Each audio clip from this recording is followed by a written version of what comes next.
Friends, welcome back in your YouTube channel smart classes. Friends, आज मैं आपके सामने जून 2019 का सीसीएस यूनिवर्सिटी का पेपर लेकर आई हूँ। इस पेपर से आपको समझ में आ जाएगा कि इस साल आपका जो पेपर है वो लगभग किस तरह का आएगा। ठीक है, एक तरह से ये आपके लिए सैंपल का काम करेगा। तो हम ये देख रहे हैं जो पेपर है वो कोर कोर्स 1 का है, कॉन्टेम्प्रेरी इंडिया एंड एजुकेशन, समकालीन भारत और शिक्षा के विषय में इस पेपर दिया गया है।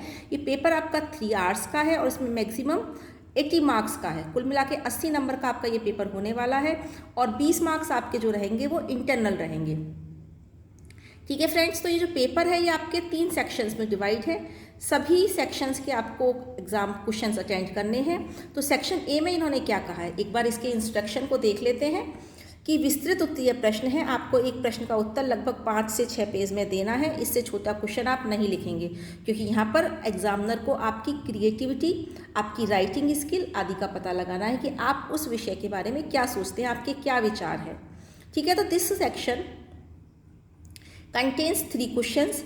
Each question has internal choice. Answer all questions in detail.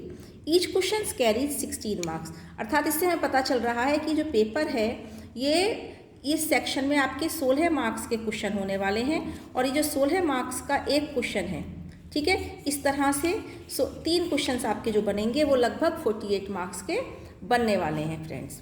ठीक है, तो हम इसमें देखते हैं कि ये जो प्रश्न है लगभग वो किस तरह के पूछते हैं।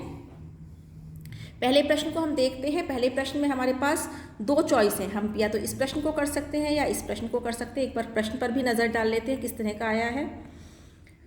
प्राचीन भारत में शिक्षा की प्रमुख विशेषताएं क्या थी।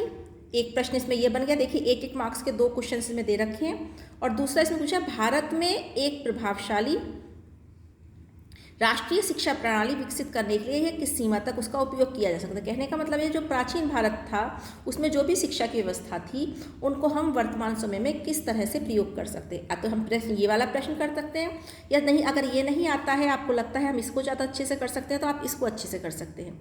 ठीक है, इसमें इन्होंने क्या पूछा है, भारत में अनिवार्य एवं निःशुल्क प्राथमिक शिक्षा से संबंधित प्रमुख कौन कौन सी समस्या है। आपको देखना है कि मेजर प्रॉब्लम्स कौन सी हैं तथा इन्हें दूर करने के लिए उपाय सुझाइए। तो ये प्रश्न भी आपके 2 पार्ट्स में है। इस तरह से आप देख रहे हैं कि आप चाहें तो हाफ भी अगर लिखते हैं तो भी आप 8 मार्क्स लेके चलेंगे। तो अगर हम इन दोनों में से 7 नंबर भी गेन करते हैं तो इस तरह से हमारे पास 14 मार्क्स ईजीली आ सकते हैं। ठीक है, इसलिए फ्रेंड्स घबराने की आवश्यकता नहीं है। सेकेंड क्वेश्चन पर नज़र डालते हैं।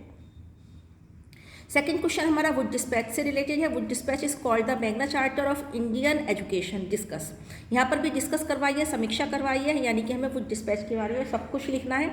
वुड डिस्पैच हमारा 1854 में आया था। ठीक है, 19 जुलाई 1854 में जो वुड डिस्पैच आया था इसमें इन्होंने क्या कहा है, क्या रिकमेंडेशन है। ठीक है, क्योंकि इसी समय आपका जनशिक्षा विभाग खुला था, आपकी सहायता अनुदान प्रणाली शुरू हुई थी, कंपनियां शासित क्षेत्रों में कार्य ज़्यादा तेज़ी से हुआ था, शिक्षा को विभिन्न स्तरों में विभाजित किया गया था, जैसे आपका प्राथमिक, मिडिल, हाई स्कूल और कॉलेज। हाँ, ये सब चीज़ें हमें इसमें लेके चलनी पड़ेगी क्योंकि 16 मार्क्स का ये अपने आप में अकेला प्रश्न है। इसी का फ्रेंड्स दूसरा प्रश्न अगर हम नज़र डालते हैं तो इन्होंने पूछा है what was the effect of the Indian university act 1904 on the university and affiliated college of India. अब यहाँ पर आप देख रहे हैं इस प्रश्न में फ्रेंड्स कुछ मिस्टेक है। जब हम हिंदी में इस प्रश्न को पढ़ते हैं तो ये 1904 ना देखें, उन्होंने 1940 गलती से छप गया है। तो इस तरह के प्रश्न में आप इंग्लिश के प्रश्न को ज़्यादा फोकस करेंगे क्योंकि ज़रूरी नहीं है कि जहाँ जो इन्विजिलेटर है वो आपके इस पेपर के विषय में जानता हो, तो आपको बता नहीं सकता। इसलिए तो यहाँ पर आपने क्या करना है, जो ये आपका आया था भारतीय विश्वविद्यालय अधिनियम 1904 जो कि लॉर्ड कर्जन के समय में आया था।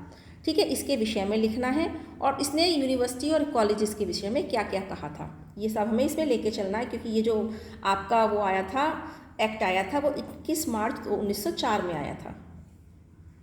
थर्ड क्वेश्चन पे नज़र डालते हैं।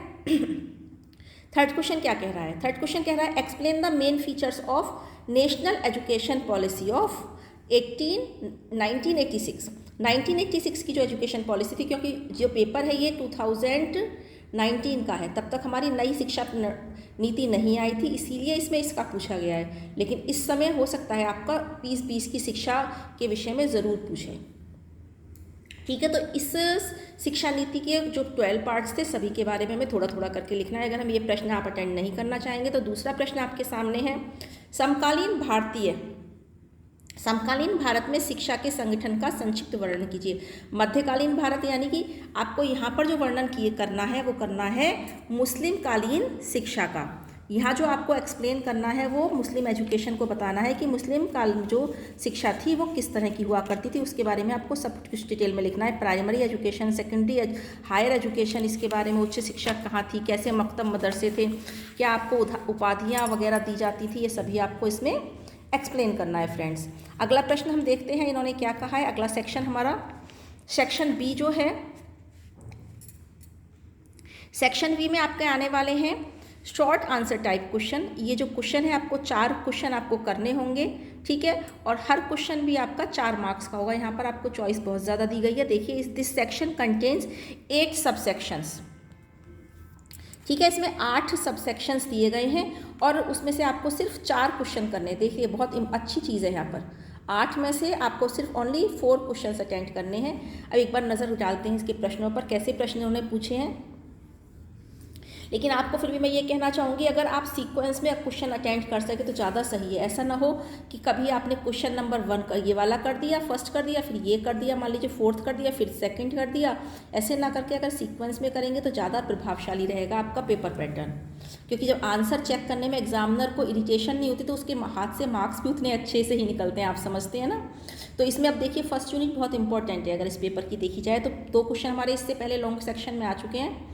अब इसमें हम शॉर्ट सेक्शन में देख रहे हैं बौद्धकालीन शिक्षा की विशेषताएं आ गए, मध्यकालीन शिक्षा के प्रमुख उद्देश्य आ गए, ठीक है। सैडलर कमीशन आ गया आपका जो 1917 में आया था, जिसे हम कलकत्ता विश्वविद्यालय आयोग भी पूछते हैं। स्त्री शिक्षा की आवश्यकता आ गई, ईजी क्वेश्चन है, इसे तो आप अपने हिसाब से भी लिख सकते हैं, लेकिन टू द पॉइंट लिखने के लिए आपको क्या करना है, इसके फैक्ट्स लिखने पड़ेंगे, जैसे कि 1962 में हंसा मेहता समिति आई थी। इसके बाद अगला क्वेश्चन पर एक नज़र हम डालते हैं, इन्होंने क्या कहा है।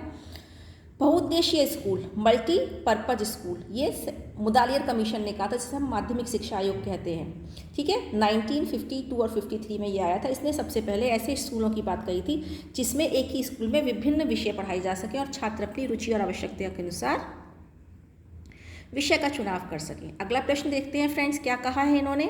राष्ट्रीय पाठ्यक्रम 2005 के प्रमुख सिद्धांतों का वर्णन कीजिए। नेशनल करिकुलम फ्रेमवर्क 2005 है। अब जो आपका नया नेशनल करिकुलम फ्रेमवर्क है उससे रिलेटेड क्वेश्चन पूछा जा सकता है, इससे हमें ये पता चल रहा है। अगला क्वेश्चन हम देखते हैं, जनार्दन रेड्डी समिति से उन्होंने संबंधित प्रश्न पूछा है, उसके रिकमेंडेशंस पूछे हैं। और अंतिम जो क्वेश्चन इन्होंने लिया है बहुत ही ईजी है, अगर आपको कोई क्वेश्चन नहीं आता है तो भी आप इस क्वेश्चन को आराम से लिख सकते हैं, क्योंकि जनसंख्या शिक्षा के उद्देश्य पूछे हैं।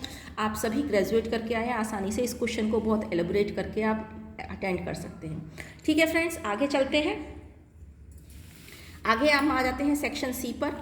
सेक्शन सी में अगर देखते हैं तो इसे हम वस्तुनिष्ठ प्रश्न बोल सकते हैं, ऑब्जेक्टिव टाइप क्वेश्चंस बोल सकते हैं, क्योंकि यहाँ पर आपको एक बार नज़र क्या कहता है ये सेक्शन कि इसमें आपसे जो पूछे जाए, दिस सेक्शंस कंटेन्स 10 सब क्वेश्चंस, ठीक है।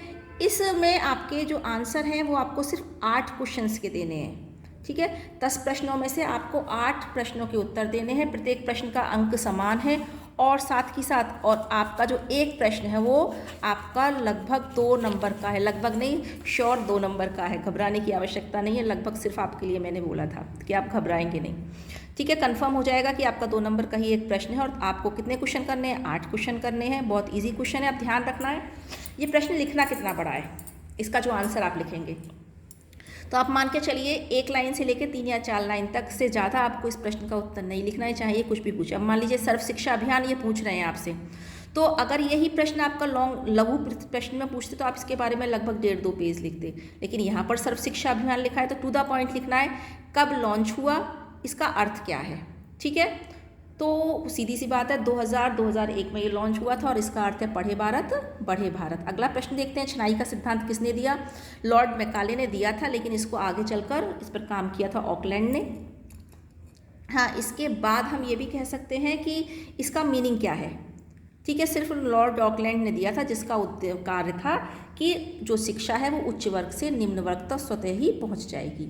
अगला हम प्रश्न देखते हैं, भारतीय शिक्षा आयोग के अन्य नाम बताइए, ठीक है। सिंपल सा क्वेश्चन पूछा है, अब यहाँ कन्फ्यूज़न होने वाला क्वेश्चन है ये, कहने को बहुत इजी है, जिन्होंने सही ढंग से पढ़ा है वो इस क्वेश्चन को सही आंसर दे पाएंगे, क्योंकि इसका जो अलग दूसरा नाम है वो हंटर कमीशन है 1882 में जो आया था।